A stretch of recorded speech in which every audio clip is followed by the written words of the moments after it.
بسم اللہ الرحمن الرحیم۔ اعوذ باللہ من الشیطان الرجیم۔ لیس علیکم جناح ان تدخلوا بیوتا غیر مسکونۃ فیہا متاع لکم واللہ یعلم ما تبدون وما تکتمون۔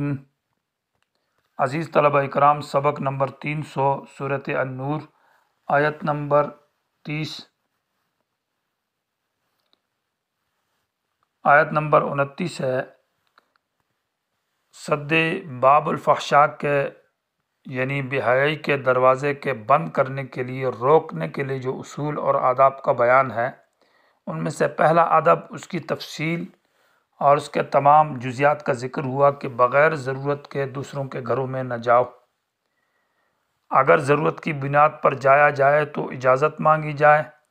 اور اجازت بھی ایسے طریقے سے کہ اس میں اپنا تعارف پیش کیا جائے، اور اپنے تعارف کے ساتھ ساتھ دوسرے کا طیب نفس کا خیال کیا جائے کہ وہ دلی خوشی کے ساتھ اجازت دے۔ حتیٰ تستأنسوا کی عبارت سے یہ بات معلوم ہے، اور ساتھ ساتھ یہ کہ سلام کیا جائے، اور اگر گھر میں کوئی مرد نہیں ہے تو پھر گھر میں نہ جایا جائے یہاں تک کہ صراحتاً اجازت نہ ملے، اور یہ ہے کہ اگر واپسی کا کہا جائے تو واپس فوراً ہو جانا چاہیے۔ یہ بدنامی سے بچاؤ کا طریقہ ہے۔ لیس علیکم جناح سے رفع عامہ کا حکم ہے کہ عام جو ہوٹل ہے، مدرسہ ہے، دفتر ہے، عام بازار مارکیٹ ہے، بعض ایسی جگہ ہیں کہ ان کے اندر داخلے کا کیا اصول اور کیا طریقہ کار ہے۔ تو اس آیت کا عنوان یہ ہوگا کہ رفع عامہ یعنی سراگاہ ہو گئی، جو لوگوں کے سب مسافروں کے لیے جگہ بنی ہوتی ہے، یا ہوٹل ہے یا مدرسہ ہے یا کوئی اور ایسی جگہ ہے، منڈی ہے، تو اس میں بغیر اجازت کے آپ جا سکتے ہیں، کیونکہ لوگوں کا آنا جانا زیادہ رہتا ہے اور لوگ وہاں عورتیں نہیں ہوتی، مرد ہی ہوتے ہیں، اور بار بار اجازت مانگنے میں سے حرج اور تکلیف ہوتی ہے۔ اس لیے وہاں دفع حرج کو دور کرنے کے لیے عدم الاجازت کا حکم ہے کہ بغیر اجازت کے آپ چل سکتے ہیں۔ لیکن اس میں بھی یہ ہے کہ جب جائیں گے تو ضرورت کی بنیاد پر وہاں جانا چاہیے، کہ آپ کا ہوٹل میں کوئی کام ہے یا کسی منڈی میں یا کسی مدرسے میں، بغیر ضرورت کے کسی جگہ میں بھی نہیں جانا چاہیے۔ ویسے لیس علیکم نہیں ہے تم پر جناح کوئی گناہ، ان تدخلوا بیوتاً کہ تم ایسے گھروں میں چلے جاؤ غیر مسکونۃ کی جو رہائشی نہیں ہے۔ رہائشی کا یہ مطلب ہے کہ تمہارا اس میں عورتیں نہیں رہتی، یعنی تمہارے اس میں رہائش نہیں ہے۔ فیہا متاع لکم، اس میں ساتھ یہ بتایا کہ اس میں تمہارا کوئی فائد سامان ہے، یعنی وہاں تم نے کھانا کھانا ہے، چائے پینی ہے، یا وہاں بیٹھنا ہے، یا مدرسہ ہے وہاں داخلے کے لیے، یا مفتی سے فتویٰ پوچھنا ہے، یا کوئی عدالت ہے، یا کوئی اور ایسی چیز ہے جس میں تمہاری کوئی ضرورت اور کوئی بات ہے، اسپتال وغیرہ ہے، تو اس میں تمہاری ضرورت ہے، تو اس ضرورت کی بنیاد پر وہاں جایا جائے، اور بغیر اجازت کے وہاں جانا جائز ہے۔ البتہ جن دفاتر میں اور جن کمروں میں اور جن لوگوں نے اپنے بار بورڈ لگایا کہ بغیر اجازت کے داخلہ ممنوع ہے،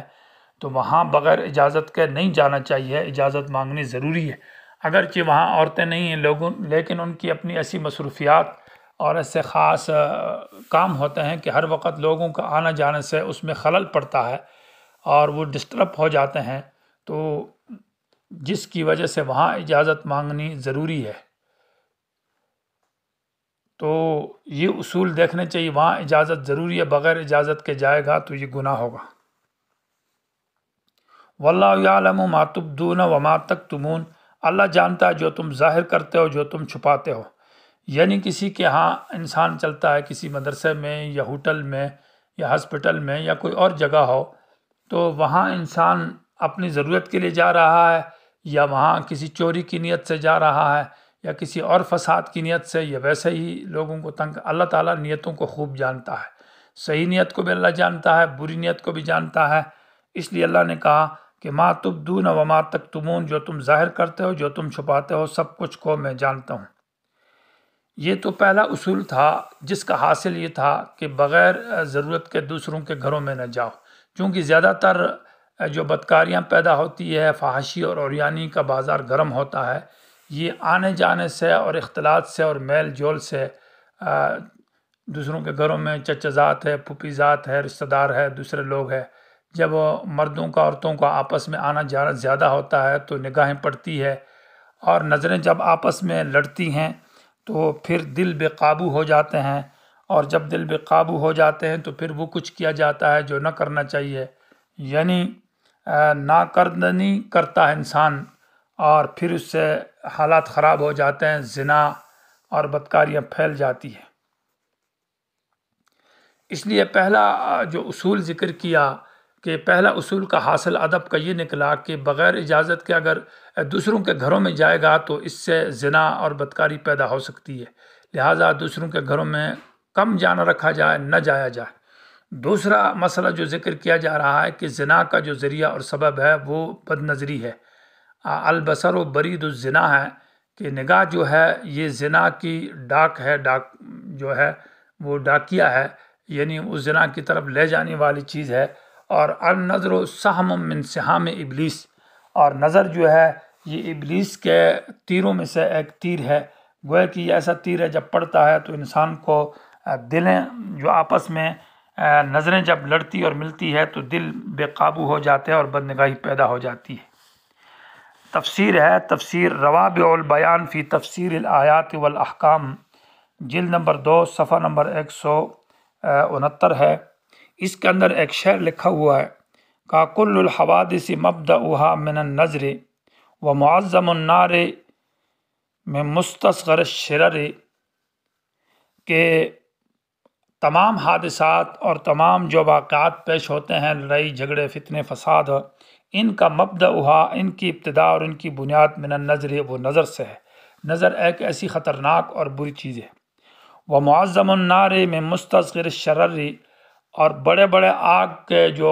واقعات پیش ہوتے ہیں کہ بڑے بڑے گھر جل جاتے ہیں اور بڑے جنگل اور بڑی جگہ میں فسادات ہوتے ہیں، کچھ چیزوں کو آگ لگ کر وہ خاکستر اور جل جاتی ہے، یہ چھوٹی چنگاریوں سے ہوتی ہے۔ چھوٹی سی چنگاری پڑتی ہے اور پھر وہ بڑی ہو کر بڑے بڑے چیزیں جل جاتی ہیں۔ تو آگ تو نگاہ جو ہے وہ ایک چھوٹی چنگاری ہے، ایک چھوٹی سی آگ ہے، وہ جب پڑتی ہے تو اس سے بڑے قتل و غارت کے بازار اور وہ گرم ہو جاتے ہیں۔ آگے لکھتا ہے کہ والمرء ما دام ذا عین یقلبها فی اعین الغید، آدمی جب آنکھوں والا ہوتا ہے تو وہ آنکھوں کو پلٹتا رہتا ہے، یقلبها پھیرتا رہتا ہے، فی اعین الغید، حسین چہروں کے اندر، حسین عورتوں کے چہروں کے اندر جب آنکھیں گھومتی ہے اور دائیں بائیں دیکھتا ہے کدھر ادھر کدھر ادھر، تو اس سے موقوف علی الخطر، یہ انسان خطرے کے اوپر کھڑا ہے،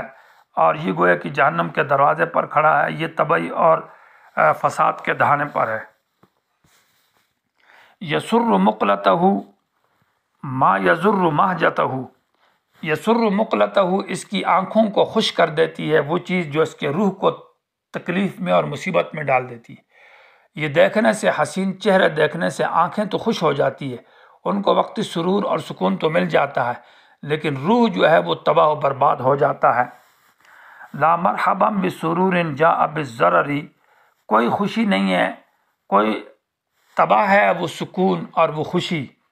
جس کے بعد ضرر اور تکلیف آئے۔ یہ تو وہ سکون اور خوشی ہے، وقتی مزہ ہے، وقتی سکون ہے، جس کے پیچھے تباہی ہے، جس کے پیچھے نقصان ہے، اس کا کوئی اچھائی اس کے لیے نہیں ہے۔ لا مرحبا بسرور جاء بالضرر کم نظرۃ فتقت فی قلب صاحبها فتقت سہام بلا قوس ولا وتر، بہت ساری نظریں دلوں کے اندر، یعنی صاحب قلب کے اندر فساد پیدا کر دیتی ہے، اس کے دل کے اندر وہ نظر سے فساد اور تباہی پیدا ہو جاتی ہے، اور ایسی تباہی پیدا ہوتی ہے جیسے کہ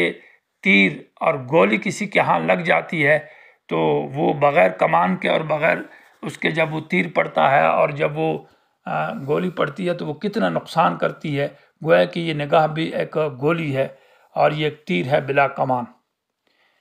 اس لیے کہا کہ نظر کی حفاظت ضروری ہے۔ اور حضرت عبداللہ بن مکتوم رضی اللہ تعالیٰ عنہ آ رہے تھے، حضرت ام سلمہ بیٹھی تھی، تو نبی علیہ السلام نے فرمایا کہ احتجبا، پردہ کرو، تو انہوں نے کہا کہ یہ تو اندھا ہے، تو آپ علیہ السلام نے فرمایا افانتما عمیان، تم دونوں اندھی تو نہیں ہو نا، یہ اندھا ہے، تم بھی اس کو نہ دیکھو۔ اور حضرت نبی علیہ الصلوۃ والسلام نے ایک مرتبہ صحابہ سے پوچھا کہ ما خیر لہن، عورتوں کے لیے بہتر کیا ہے؟ تو صحابہ بیٹھے ہوئے تھے، خاموش ہو گئے اور اپنے اپنے گھر چلے گئے۔ حضرت علی رضی اللہ تعالی عنہ نے حضرت فاطمہ سے پوچھا کہ ہم سے آج رسول اللہ صلی اللہ علیہ وسلم نے یہ سوال کیا تو اس کا کیا جواب ہے؟ تو حضرت فاطمہ نے جواب دیا کہ عورتوں کے لیے بہتر بات یہ ہے کہ اللہ یرین الرجال ولا یرونہن، کہ عورتیں نہ مردوں کو دیکھیں اور نہ ایسا ہو کہ مرد ان کو دیکھیں، یعنی اپنے آپ کو اس طرح چھپائے رکھیں، پردے میں رکھیں کہ مرد ان کو نہ دیکھ سکے اور یہ مردوں کو نہ دیکھیں۔ یہ بات جب حضرت علی نے بتائی تو نبی علیہ السلام نے کہا یہ جواب آپ کا نہیں ہے، یہ آپ کسی کتاب سے کسی اور جگہ سے حل کر کے لائے، حاشیت بتاؤ۔ تو فرمایا کہ یہ فاطمہ نے دیا ہے، اور آپ علیہ الصلوۃ والسلام نے فرمایا الفاطمہ تو بضعۃ منی، فاطمہ میرے جسم کا ٹکڑا ہے، وہی یہ جواب دے سکتی ہے، یہ بات انہیں کی ہے۔ تو اس لیے اصول ذکر کیا کہ مرد بھی اپنی نگاہ کی حفاظت کریں اور عورتیں بھی اپنی نگاہ کی حفاظت کریں، اور اس میں اچانک جو نگاہ ہے، پہلی نگاہ جو دفعتاً غیر اختیاری، غیر قصد، بغیر ارادے کے جو نگاہ پڑ جائے وہ معاف ہے، جیسے کہ حدیث میں آتا ہے فَإِنَّ لَكَ الْأُولَى وَلَيْسَتْ لَكَ الْآخِرَةُ، کہ پہلی نگاہ جو بغیر قصد اور بغیر اختیار کے اچانک نظر پڑ جائے تو یہ معاف ہے، مانا اس کو نیچے کر لو، دوبارہ نگاہ اٹھائے گا تو گناہ گار اور مجرم ہوگا۔ اس لیے یہ اصول ذکر کیا، قل کہہ دیجئے للمؤمنین، مومن مردوں سے یغضوا من ابصارہم، کہ یغض یغض کا معنی پست رکھنا، نیچے رکھنا، من ابصارہم کہ وہ اپنی نگاہوں کو نیچے رکھیں اور اپنی شرمگاہوں کی حفاظت کریں، ذالک ازکی لہم، یہ ان کے لیے بہت پاکی کا ذریعہ ہے، یعنی بدنامی سے اور بدکاری سے ان کو بچانے کا ذریعہ ہے۔ ان اللہ خبیر بما یصنعون، بے شک اللہ خوب جانتا ہے جو لوگ یہ کرتے ہیں۔ غض یغض کا معنی نیچے رکھنا، اور میں من تبعیضیہ ہے، تو معنی یہ ہے کہ اپنی نگاہ کا کچھ حصہ نیچے رکھیں، کیونکہ بالکل نگاہ کو جھکا دینا سے انسان کو راستہ بھی نظر نہیں آئے گا اور وہ کہیں جگہ ٹھوکر کھا جائے گا۔ تو اتنی نگاہ کو نیچے رکھے کہ وہ غیر محرم کے اوپر نگاہ نہ پڑے۔ یا اس سے زیادہ بہتر معنی یہ ہے کہ من زائدہ ہے، یعنی من صلہ کے لیے ہے، تو معنی یہ ہے کہ یغض ابصارہم، اپنی نگاہوں کو نیچے رکھو۔ اس من کو من زائدہ کہا جاتا ہے، اور من صلہ کے لیے، اور من صلہ کا معنی من زائدہ ہے، تو اس میں تکلفات کم ہوں گے۔ یغض من ابصارہم کہ وہ اپنی نگاہوں کو نیچے رکھیں، ویحفظوا فروجہم، اور اپنی شرمگاہ کی حفاظت کریں، عن الکشف وعن الزنا، کہ شرمگاہ کو کھولنے سے اور بدکاری سے اس کی حفاظت رکھیں، چونکہ نگاہ نیچے رہے گی تو شرمگاہ کی حفاظت ہوگی۔ ذالک ازکی لہم، یہ تمہارے لیے ازکا معنی صفائی اور پاکی کا ذریعہ ہے، یعنی بدنامی اور بدکاری سے۔ ان اللہ خبیر بما یصنعون میں یہ ہے کہ آنکھیں جو چوری کرتی ہے اللہ تعالیٰ اس کو جانتا ہے۔ واللہ یعلم خائنۃ الاعین وما تخفی الصدور، دلوں کے اندر جو بری نیت ہے اور آنکھیں جو چوری کرتی ہے، اللہ تعالیٰ کہتا ہے کہ اس سے میں خوب خبردار ہوں، کہ انسان مجلس میں بیٹھا ہوا یا بازار جا رہا ہے تو آنکھیں چھپ کر چوری سے، کونے سے اور سائڈ سے جو انسان نگاہی اور بد نظری کرتا ہے، اللہ کہتا ہے میرے علم میں ہے، اس سے بھی بچنا چاہیے۔ ان اللہ خبیر بما یصنعون، بے شک اللہ خوب خبردار ہے اس کام سے، یصنعون جو لوگ کرتے ہیں۔ صنع کا معنی مہارت، اور مہارت کا معنی ہے کہ جو انسان کاریگری سے کسی کام کو کرتا ہے، تو آنکھ بڑی ہوشیاری کے ساتھ جو بدنگاہی کرتی ہے، اللہ کہتا ہے میرا علم میں ہے۔